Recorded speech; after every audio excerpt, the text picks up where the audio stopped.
හොඳයි. අපි බලමු චතුරස්‍රයක් අරගෙන. දැන් මේ වගේ චතුරස්‍රයක් ගත්තොත් චතුරස්‍රයක් කියන්නේ පාද හතරක් තියෙන තල රූපයක්. පාද හතරක් මේ ආකාරයට තියෙනවා. ඒ වගේම අපිට වෘත්තයක් ගන්න පුළුවන්. හැබැයි දැන් මේ දෙක අපි කම්බයින් කරොත්, මේ දෙක සම්බන්ධ කරොත් හරි එක එක විදිහට චතුරස්‍රය අඳින්න පුළුවන්. හැබැයි මේ චතුරස්‍රය හරියටම ඕනම චතුරස්‍රයක් මේ වෘත්තය මත හිටින විදිහට අඳින්න පුළුවන් නම් චතුරස්‍රයේ මුළු හතරක කොන් හතර මේ වගේ තියන්න පුළුවන් නම් ඒක විශේෂ අවස්ථාවක් කියලා අපි සලකනවා මේ වගේ ලාවට. ඒතර එතන අපිට හැදෙන වෘත්ත චතුරස්‍රයක්. මොන වගේ අවස්ථාවක්. තව අඳින්න පුළුවන් මේ වගේ. ඇයි මේ අවස්ථාව විශේෂ වෙන්නේ? ඒතර අපිට හරියටම කියන්න පුළුවන් මෙහෙම වුණාම සම්මුඛ කෝණ. ඒ කියන්නේ මේ කෝණේ මේ කෝණ ඉස්සරහා ගෙදර වගේ ඒ කෝණ දෙකේ එකතුව 180යි කියලා ගන්න පුළුවන්. ඒ වගේම අනිත් කෝණ දෙකෙත් එකතුව 180යි කියලා ගන්න පුළුවන්. එතකොට ඒ විශේෂ අවස්ථාවක් 180 එකතුව 180. හරි. දැන් සාමාන්‍ය චතුරස්‍රයක් ගත්තොත් මේ තියෙන චතුරස්‍රයක් එහෙම වෙන්න ඕනේ නැහැ. 180 හැදෙන්න ඕනේ නැහැ. ඕන විදියකට තියෙන්න පුළුවන්. හැබැයි එකතුව 360යි. ඒක අපි කොහොමද දන්නේ? මෙතන උනත් 360යි.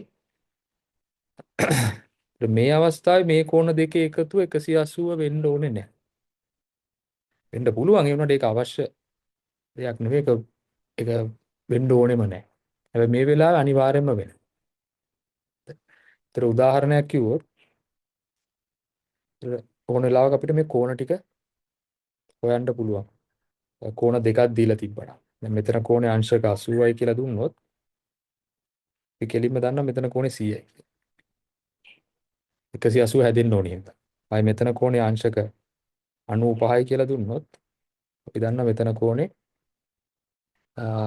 85යි කියලා. මොකද 180 හැදෙන්න ඕනේ හින්දා. ඊට පස්සේ එකතු කරලා බැලුවොත් අංශක 360ක් එනවා. එතකොට මගේ ප්‍රශ්නේ තමයි ඕනෑම චතුරස්‍රයක් වෘත්ත චතුරස්‍රයක්ද ඕනෑම වෘත්ත චතුරස්‍රයක් චතුරස්‍රයක්ද ඕනෑම වෘත්ත චතුරස්‍රයක් චතුරස්‍රයක් වෙනවා.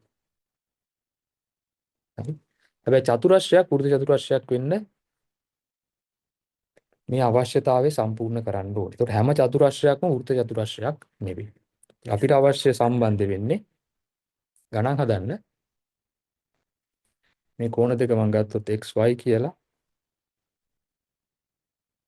මෙතන pq කියලා අපි ලියන්න පුළුවන් x ධන y සමාන 180යි p ධන q සමාන 180යි. මේ ලිව්වේ වෘත්ත චතුරස්‍රයට.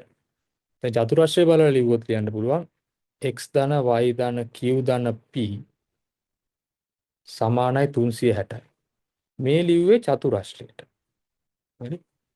මේ අවස්ථාව තමයි අපිට වැදගත් වෘත්ත චතුරස්‍රයක් ගැන කතා කරද්දී.